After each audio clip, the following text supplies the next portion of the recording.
merhabalar.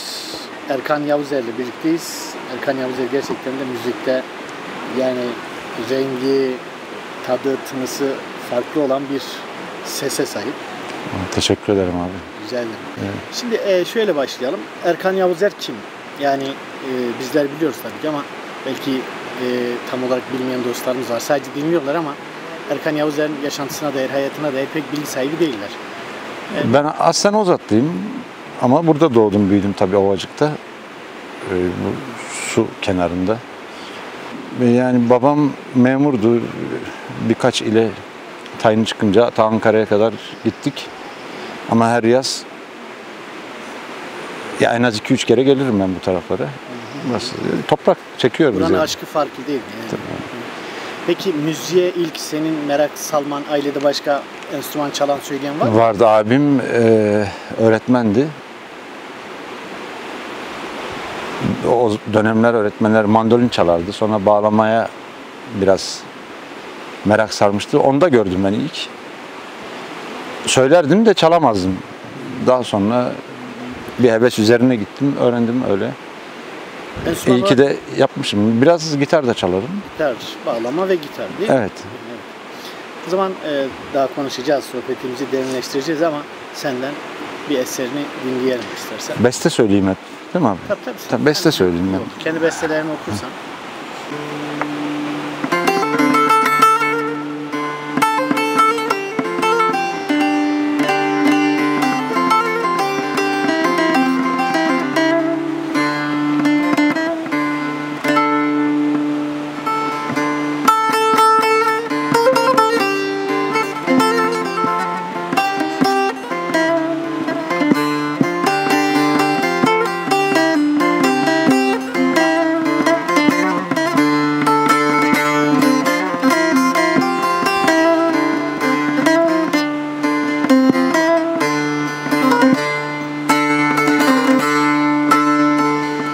Minnet ettim feleğe, derdinden dile düştün.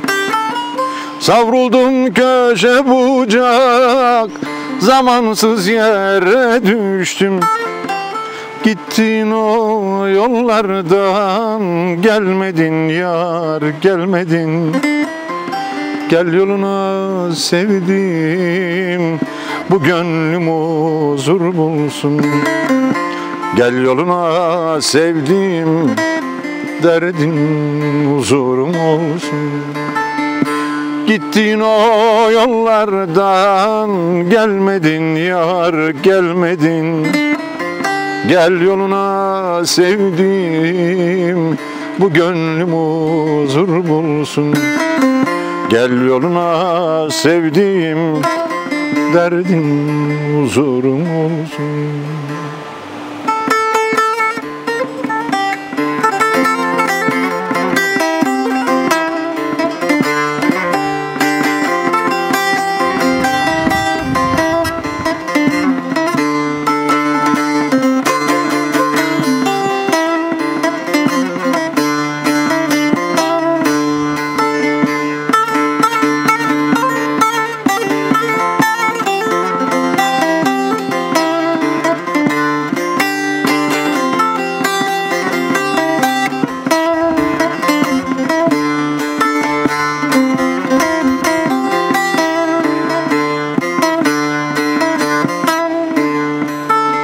Gökyüzünde turnalar selamını alır mı? Güvendiğin bu dünya elden sana kalır mı? Küstürdüğün bu yürek yine sana varır mı? Git yoluna sevdiğim, bu gönlüm huzur bulsun. Git yoluna sevdiğim, derdin huzurum olsun. Küstürdüğün bu yürek yine sana varır mı? Git yoluna sevdiğim, bu gönlüm huzur bulsun. Git yoluna sevdiğim, derdin huzurum olsun. Çok teşekkür ederim. Yani Eyvallah. gerçekten değişik bir tarz, farklı bir tarz. Hani bir de insanı sürükleyip götürüyor yani. Hem yorum farklılığı vesaire falan. Örnek aldığın biri yok değil mi? Yani kendine has bir yorumu mu sanki? Yani çok çeşitli müzikler dinledim, ettim. Ama sonuçta böyle sanki kendi tarzımı oluşturdum gibi düşünüyorum. Değil mi? Yani mutlaka birilerinden bir şeyler almışımdır o iç dünyamda ama sanki biraz tarz farklı Evet, biraz mütevazi oldu. davranıyorsun ama Kendimle bence ilgili bir mütevazi davranıyorsun ama hem okuma tarz, şeklim hem gerçekten. eserler zaten zorlamayla yapılacak bir şeyler değil. Biraz iyi gözlemlerim insanları, her şeyi, tabiatı.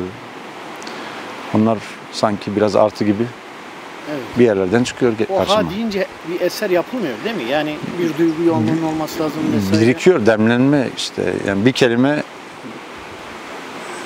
bir sürü şeyi aklıma getiriyor. Mesela kardan çiçekler. Bir gün baktım kar yağıyor Ankara'da, çiçek gibi. Dedim kardan çiçekler, bir 15 dakika sonra kardan çiçekler oldu. İsterseniz okuyalım hemen. Evet evet. Evet. Yani demek ki her eserin bir öyküsü var. Vardır. Evet, kardan çiçekleri bir dinleyelim. Büyümüş de küçülmüş, aşklarım oldu hayatımda. Yalnızlık hep başucumda, soluk soluğa günlerim. Büyümüş de küçülmüş, aşklarım oldu hayatımda. Yalnızlık hep başucumda, soluk soluğa günlerim. Kardan çiçekler verdim sana, onları koynunda sarsakla. Onlar benim ümitlerimdir, susuz kalsalar da solmazlar. Kardan çiçekler verdim sana, onları koynunda sarsakla. Onlar benim ümitlerimdir, susuz kalsalar da solmazlar.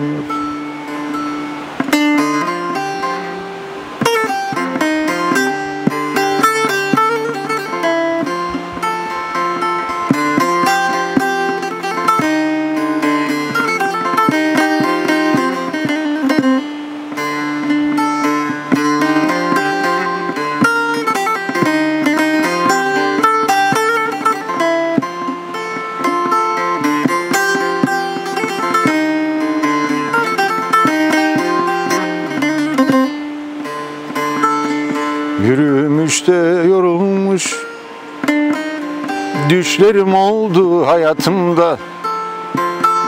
Maziye dönüp baktıkça, hayal meyal hep izlerim.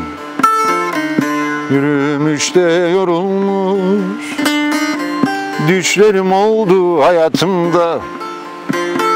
Maziye dönüp baktıkça, hayal meyal hep izlerim.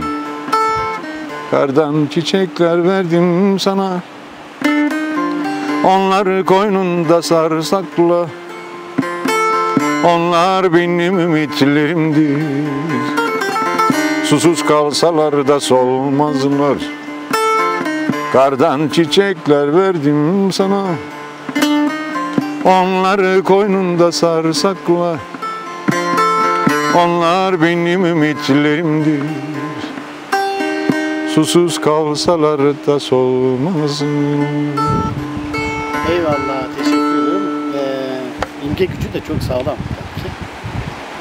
Şey soracağım, hani bir demleme aşamasından bahsettik. Bir sözcük, bir imge insanın usuna, beynine düşür.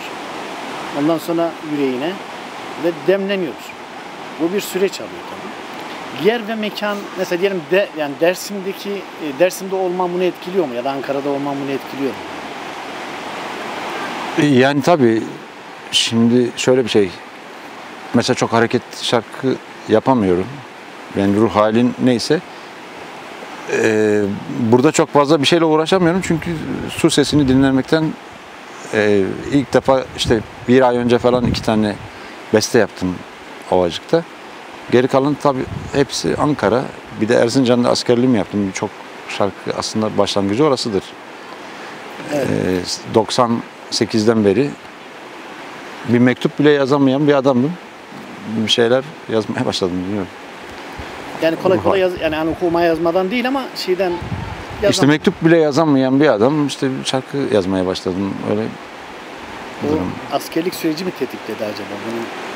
Evet, orada tabii aşk da var işin içerisinde. Aşk olunca da devam ettik. Aşk demişken o noktada böyle çok yoğun aşk olduğun biri oldu mu? Aşkı tam yaşadın mı yani? Yaşadığımı sanıyorum. Evet, yaşadım. Var mıydı karşılığı? Karşılıklıydı zaten. Yoksa aşk olmaz. Değil mi? Ama bazen tek taraflı acı çekiliyor bilmem ne falan. Üretim o zaman sanki daha mı artıyor ya da ya biraz sürünmek lazım sanki. Bu işin doğasında o var. Evet. Sürünmek gerekiyor. Sürünmek üretimi de tetikliyor mu? Yani biraz daha yani acı daha doğrusu tetikliyor mu üretimi? Şimdi ben söylemiştim. Aşkı bir gün sormuşlardı bana. Ben dedim aşk olmayan kızımın kokusu. Yani aşk olmadan bir şey olmaz. İyi hissetmek lazım. Değer vermek lazım. Yaşadığım hiçbir şeyden pişman değilim tabii ki. Başka hayatlara gitmiş olabiliriz ama yani yaşadığım her an için teşekkür ediyorum bana bunu yaşatanlar. Ne mutlu. Önemli olan da odur. Sanırım Can Yücel'di. Evet, Can Yücel şunu söyler, der ki müzisyenler kelebek avcıları gibidirler. Onlar doğadaki gizli saklı sesleri torlarıyla yakalarlar der. Bu doğru mudur? Mesela Doğrudur. sen suyun sesinden bahsettin bilmem ne. İşte munzur benim için dünyanın en iyi enstrümanıdır. Yani çünkü çocukluğumdan beri o ses kulağımda, vazgeçemediğim şeydir. Dinlerken onun sadece yanında olmak bile huzur, yani güven, her şey. İşte mesela görünmeyen şeyleri ya da sesleri, duyulmayan sesleri müzisyenler daha mı duyuyor ya da mesela doğadaki o gizli saklı sesleri gerçekten yakalayıp oradan yani beste yapabilen var mıdır, böyle bir şey var mı? Mesela bir rüzgarın uğultusundan, ne bileyim bir taşın sesinden ya da bir suyun eksiklik sesi. İşte mesela kuş sesi olmasa ya da huzurlu sesi, ya sanırım doğayı biz kirletiyoruz yani. İnsan sesi yani belki şey anlamda değil, anne baba, kardeş, kız, arkadaş sesi hariç, böyle o güven veren sesler hariç biz kirletiyoruz doğayı yani. Bu kuşa ne zararımız, niye zarar verelim? İnsan sesi orada fazlalık gibi duruyor değil mi? Evet, biz ya da görüntü kirliliğiyiz yani. Aynen. Görüntü kirliliğiyiz biz. Ve ses kirliliği. Evet. O zaman şimdi sırada ne var? Ne diyeceğiz? Dünyayı söyleyelim. Var mı bir öyküsü bunun? Şarkıların çok öykülerini anlatmak istemiyorum ama bunu anlatabilirim. Bu tamam, sen yani o benim sana bağlı olan şey. Ablama yazdığım bir şarkıdır. Bir böbrek yetmezliği durumları vardı. Onun o bembeyaz yüz hali, işte halsizliği, kollardaki o şeyler. Şimdi 17 yaşında bir oğlu var.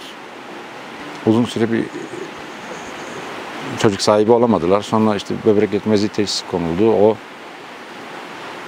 biz doktorlar dedi vücuda yük binecek çocuk olmasa daha iyi olur. Bu da ben dedi o çocuğu elime alacağım. Ama o süreçte tabii çok bir sürü sıkıntı yaşadı. Ben de bunu yazmıştım o zaman.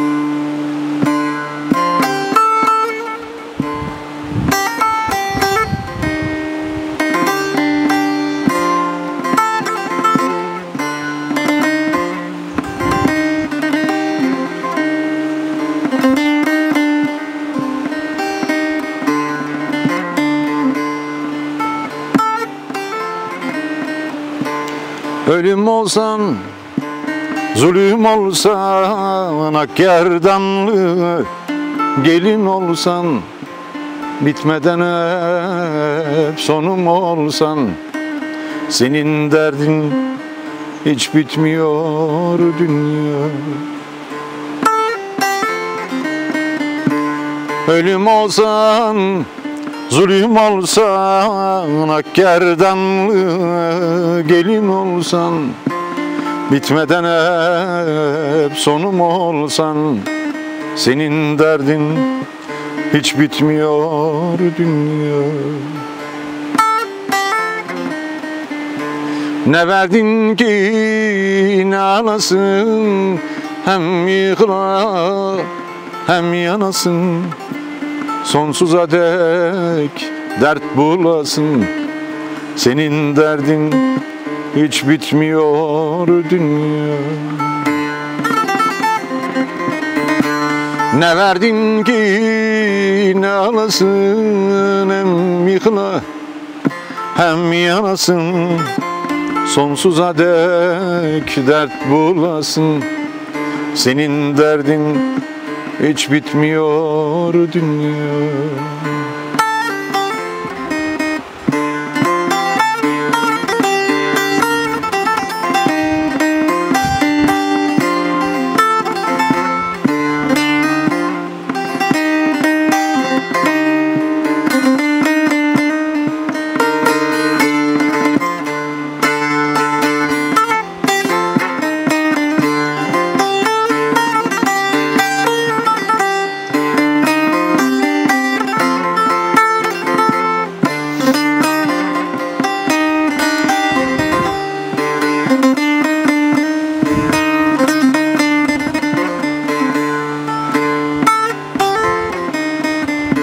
Sevilsen de sevmesen de, güldürsen de gülmesen de, yaşamadan öldürsen de, senin derdin hiç bitmiyor dünya. Sevilsen de sevmesen de, güldürsen de gülmesen de, yaşamadan öldürsen de, senin derdin hiç bitmiyor dünya.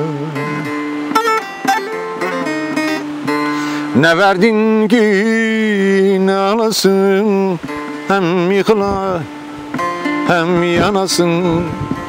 Sonsuza dek dert bulasın. Senin derdin hiç bitmiyor dünya. Ne verdin ki ne alasın, hem yıkıla hem yanasın. Sonsuza dek dert bulasın. Senin derdin hiç bitmiyor dünya.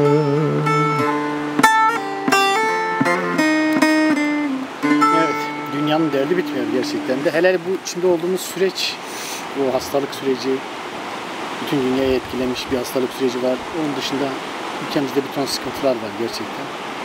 Yani sanatçıların bu süreçte, daha öncesinde ya Türkiye'deki sanatçıların konumu ve durumu gerçekten onu nasıl değerlendiriyorsun? Nedir yani? Yaptığımız iş zor. Çünkü biraz eğlence sektörüne giriyoruz. Özellikle bu pandemi döneminde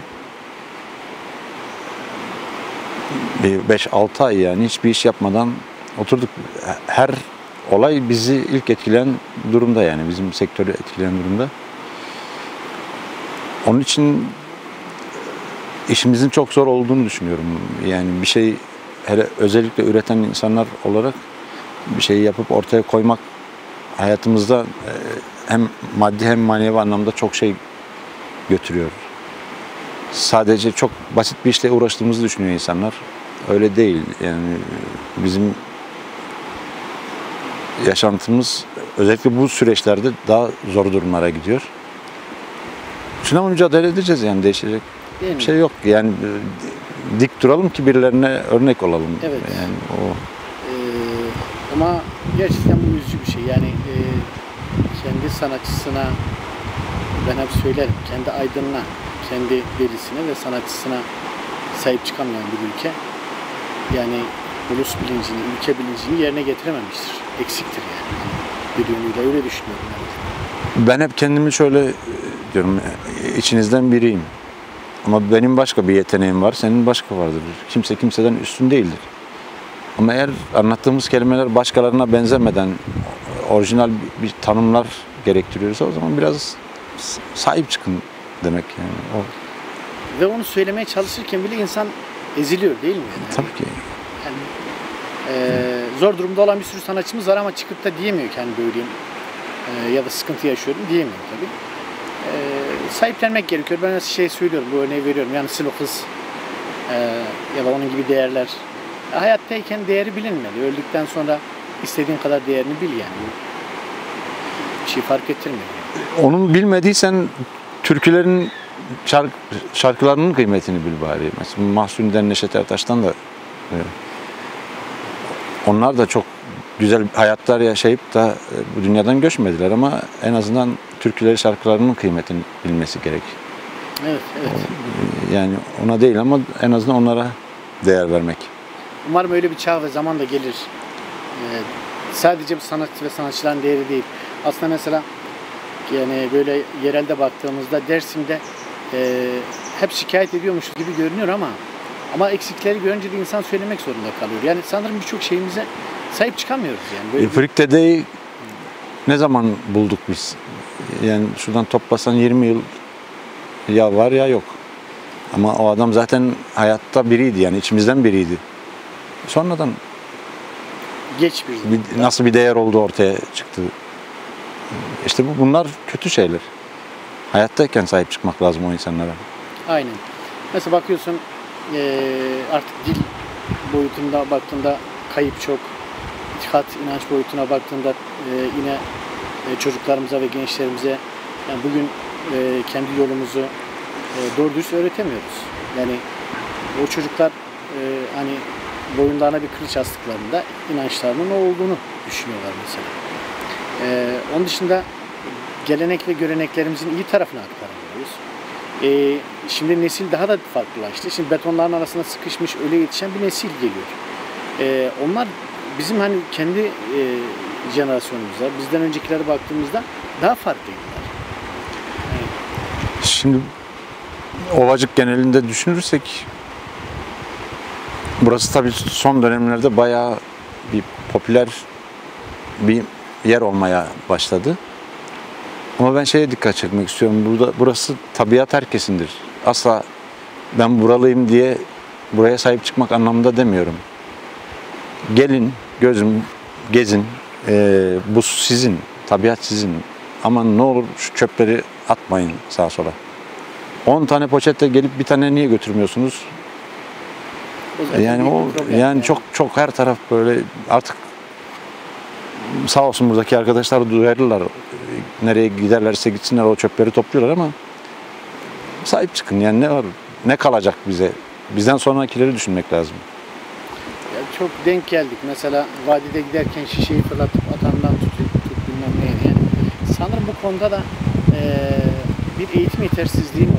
Ya da dışarıdan gelen, ya hep dışarıdan gelenleri yüklemeyelim. Dışarıdan gelen derken, şimdi mesela bu özellikle bu sene yaşadığımızı söyleyeyim. Çevre illerden gelen dostlarımız tabii ki gelsinler, görsünler. Yani dediğin gibi bu suda onların da hakkı var. Yani kimseye buraya gelmeyin demiyoruz ama geldikleri zaman hiç olmasa buldukları gibi bıraksınlar. Yani aynen öyle. Yani hep tüketmeyin, biraz sahip çıkın. Yani sonuçta bize lazım olan bu tabiat. Evet, evet. O zaman bir tane daha söyleyelim. Bir tane daha söyleyeyim bakalım.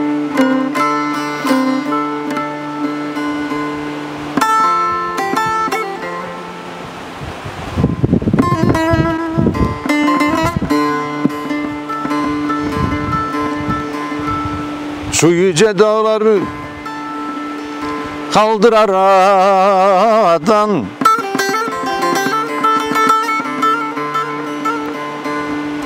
gurbetlik yakışmaz yanıma benim.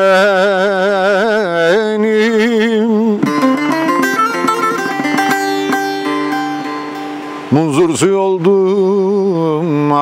yaradan, namertlik yakışmaz şanıma benim, şanıma benim. Munzur suyu oldum, aktım yaradan, namertlik yakışmaz şanıma benim, şanıma benim. Anasız bir kuzuyum ben, o yürekte sızıyım ben. Deli derviş sazıyım ben, istesem de çalamam ki, çalıp yere varamam. Deli derviş sazıyım ben, istesem de çalamam ki, çalıp yere varamam ki.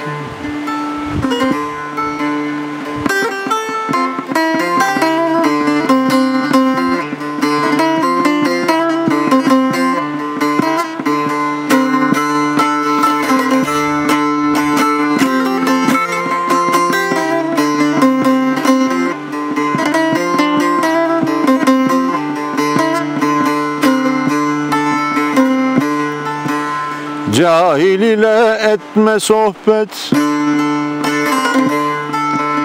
erenler ismini yad et. Gariplerden aldım ibret, istesem de coşamam ki, coşup yere varamam.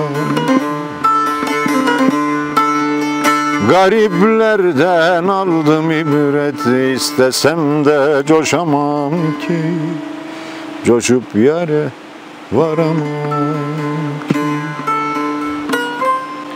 Eyvallah, yüreğine sağlık. Şimdi şeyi sorayım. Erkan Yavuzer'in hiç unutamadığı hayatında özel anları, zamanları bizlerle paylaşmak istediğin, öyle hiç unutamadığın, konserinde olur, başka bir yerde olur. Var mı öyle şeyler? Çok şey yaşadık. Yani böyle, komik bir şey mi ya da dram tarzında bir şey mi? Fark etmez yani, komik, dram. Bilmiyorum. Şimdi şöyle şeyler, ben de bir şeyler yazıp çiziyorum mesela. İnsanlar tarafından anlaşılmayla ilgili bana söylenilen şey vardı mesela, şarkılarıyla gözyaşlarımı silen adam. Hayatın işte o boyutunda böyle güzel kelimelerle sana dönen hayatlar olduğu zaman mutlu oluyorum. Yani beni etkileyen durumlarda var. Böyle çok var yani. Birçok o durumda kendimi özel hissediyorum. Değil, evet. Özel hissediyorum. Aynen öyle. Sana özellik sunuluyor. Aynen. Onlara da buradan teşekkür ediyorum. Aynen. Benim için o güzel düşünceleri Gerçekten düşünen insanlar. bu bir sanatçı için çok çok önemli bir şey. Mesela bizlerden hani tiyatrolarımızın repliklerini karşılaştığımız insanlar, bakıyoruz bir oyunun repliklerini ezberlemişler. Yani işte çay var mı? Var. O zaman bana bir öğlet getir. Yani oyundaki o repliklerin hepsini ezberledim. Bunu gördüğün zaman mutlu oluyorsun. Diyorsun ki demek ki verdik diyorsun. Yani ikram edebilmişiz. Almışlar, sana teşekkür sunuyorlar. Onu bir teşekkür olarak kabul ediyorsun. O çok önemli. Ben mesela şeyler yapardım. Oturup böyle çalıp söylediğimizde bir kampanya yaparım benim. Bir türkü söyle, bir insanı sevindir kampanyası. Mesela yanımızdaki arkadaşlara da deriz. Kime söylesek sevinir, mutlu olur. Yaparım ben öyle. Çok dargını barıştırdığım, evlendirdiğimiz şeyler oldu. Küsleri barıştırdım, ettim. Hiç ummadım, bir anda telefon çalıyor. Bir tane türkü söylüyoruz. Bir türkü söyle, bir insanı sevindir. Harika bir şey. Ya bu Karşılığı yok bize. Yok işte. Sadece Yani. işte ne hayatlar var işte. Biz sadece kendimizi düşünmemeliyiz. Etrafımızda ne insanların nelere ihtiyacı olduğunu düşünmemiz gerekiyor. Yani İşte birbirimizden haberdar olmamız gerekiyor. bir tane insanı mutlu etmek için, bir türkü bir insanı mutlu ediyorsa, hatta var öyle bir hikayem, arkadaşım birini aradım, biraz sıkıntılı bir dönem geçirdi. Telefon açtım. Dedim bir tane türkü söyleyeceğim sana. Aradım, o da çok moralim çok kötü bir durumdaydı dedi. Daha sonra tabii bana anlattı o. Öyle bir iyi geldin ki bana dedi, bir hayata başka bakmaya başladım. Hala da görüşürüz tabii onunla. Öyle bir durumu da vardır. Demek ki bir türkü yani ya da önemsemek bir anda insan hayatını değiştirebiliyor değil mi? Önemsenmek gerçekten güzel bir şey. Ruh hali, herkes ne düşünüyorsun, ne yapıyorsun ama sana bir tane insan seni önemsediğini hissettirerek bir türkü söylüyor. Diyor bu. Bu harika bir şey. Şimdi bizim bir arkadaşım anlatmıştı. Dedi ki abi dedi toplumumuz dedi çok hızlı bir şekilde değişmeye başlıyor. Bencillikler var. İşte gözünü başkasının yarasına, başkasının işte çaresizliğine kapama var. Kulaklarını kapama var. Dedi ki abi dedi hatırlar mısın? Eskiden bizim yaşlılarımız, ben onlar üzerinden örnek vereyim dedi. Diyelim dargın da olsalar, eskaza düğünde yan yana oturmuşlar iki yaşlı adam. Ya da işte efendime söyleyeyim cenazede yan yana oturmuşlar. Bir tanesi dedi tütün sararken dedi ne kadar dargın da olsa elinin tersiyle tütün tabakasını böyle kafasını bir tarafa da çekse onun önüne iterdi yani. Hatırlıyorum çocukluğumdan Evet. da mesela diyelim komşumuzla küs olsak bile annem babam en azından derdi ki bir tabak yemekli olur derdi, bu tabak yemeği de onlara götürün derdi. Yani şey yoktu, kin yoktu, öfke yoktu, önemsemek vardı. Gerçekten komşusu aç mı, tok mu bunun derdinde olan insanlar vardı. Şimdi eskiler güzel şeyler söylüyorlar. Mesela ev için, tabii o dönemler bir döşek, bir yorgan gibi evlilik için düşünülenler. Annem der ya, en iyi eşya güler yüz der. O kapıyı açtığında, içeri girdiğinde oradaki o enerji önemli. Şimdi bugün aldığım bir şey yarın eskiyor zaten. Teknolojiye güç yetmiyor. En güzel söz de odur zaten. Hayata öyle bakmak. En güzel eşya güler yüz, işte en değerli eşya. Kesinlikle. Öyle insanlar biriktirmek lazım. Öyle insanlara sahip olmak lazım. Değerlerle ilgili sen ona verdiğin değeri bir türkü söylemek değil maksat. Ona önemli olduğunu hissettirmektir asıl. Ruh halini bir nebze olsa değiştiriyorsak ne mutlu bize yani. O hikaye de öyledir. İşte dervişin hikayesi. Dervişin biri bir ağacın gölgesinde gölgelenir. Önünden kızcağızın biri geçer. Der ki kızım bu telaşla nereye gidiyorsun böyle koştura koştura? Der ileri tarlada sevdiğim var. Ona gidiyorum. Tabii entarisinde de bir şeyler var. Peki diyor ne götürüyorsun ona? Der elma götürüyorum. Kaç tane götürüyorsun der bir sorar. Der insan sevdiğine verdiği şeyleri sayar mı? Bizim hayata bakış açımız da budur yani. Harika. Kesinlikle. O zaman sevgili dost bir tane daha senin eserini dinleyelim. Yavaş yavaş kapatalım. Tamam. İlk bestelerimdendir. Ne fayda söyleyeyim türkü formatında bir. Tamam. Sonra da veda edelim. Evet.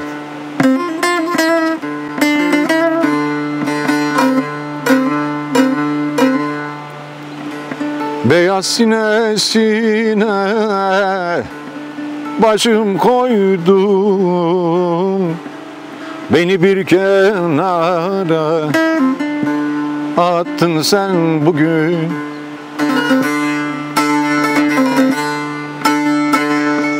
Sevenler binse de aşkın sarlığına, beni bir deryada koydun sen bugün.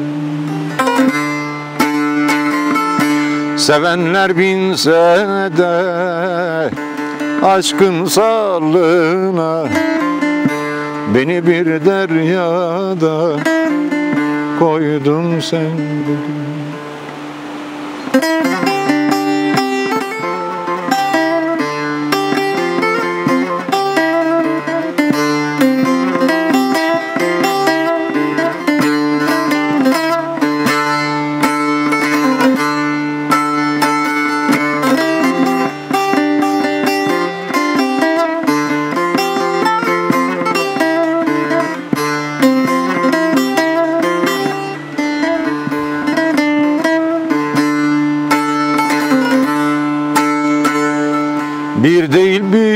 değil vurdun bana, Tanrı bin can verse öldüm ne fayda.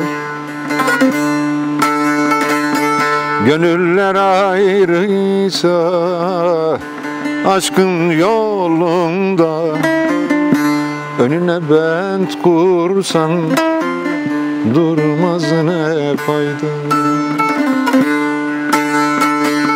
Gönüller ayrıysa aşkın yolunda, önüne bent kursan durmaz ne fayda. Ne fayda, ne fayda, ah ne fayda. Evet, yani hiçbir şey zorla olmaz. olmaz. Ve yaşarken yaşamın değerini bilmek, çok iyi bir şekilde değerlendirmek gerekiyor. Anlar, zaman falan. Sevgili dost, son olarak söylemek istediğin ne var? Onları alalım, ondan sonra kapatalım. Tabiatı sevsinler. Nerede nasılsa ağacı, suyu, kuşu. Elimize başka bir şey kalmayacak. Hayatımızda birçok gidenler oldu. Ama kim bilir işte dediğim gibi munzur nelere şahit olmuştur. Derler ya, suyun da hafızası vardır. Sevsinler. Kötü de olsa sevsinler yani. Kötüyü bile sevsinler. Yani, Sevgi her şeyin çaresi, anahtarı gibi. Evet. Teşekkür ediyoruz. Yüreğine sağlık. Ben teşekkür ederim. Eline sağlık, koluna sağlık, diline sağlık. Allah sana uzun ömür versin. Hızır sana yardımcı olsun. Daha nice seneler böyle güzel çalasın, söyleyesin. Bizim insanlarımız da bunu dinlesinler. Kimi zaman gözyaşlarını bunlarla silsinler. Kimi zaman belki de kendilerini bunun içerisinde bulsunlar. Çünkü insan en yaralandığı yerden bile kendini bu ezgilerin içerisinde bulduğunda biraz da olsun kendi yarasına melhem çalabiliyor. Yani deşarj olabiliyor. Ya da onu dinlerken ağlayabiliyorsa içini boşaltabiliyor. Onun için çok çok kıymetlidir. Yolun, izin her daim açık olsun. Sağ olasın, var olasın. Şöyle bitireyim o zaman. İnsanlara şunu söyleyeyim. Bana temiz bir şey söyle, içinde beyaz olmasın diye bitirelim. Eyvallah. Teşekkür ederiz. Sağ ol. Sağ ol.